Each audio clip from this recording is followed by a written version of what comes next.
going to show you 4 steps to overcoming your limiting beliefs. You can learn how to identify those beliefs that are limiting you and then replace them with positive ones that support your success. Think of something that's limiting you at the moment. For example, perhaps moving on from a redundancy. So your first step would be to set out what your limiting belief is. So step 1 is my negative limiting belief is, and write it down.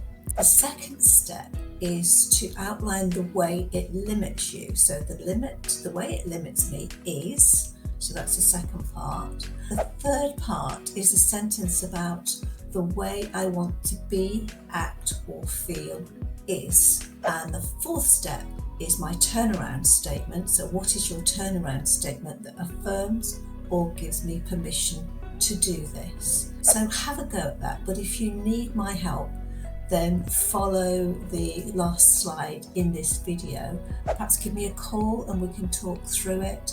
But the thing is to be able to reflect on those negative beliefs and to move forward and overcome them. So to do that, you're actually going to be super successful when you get that right.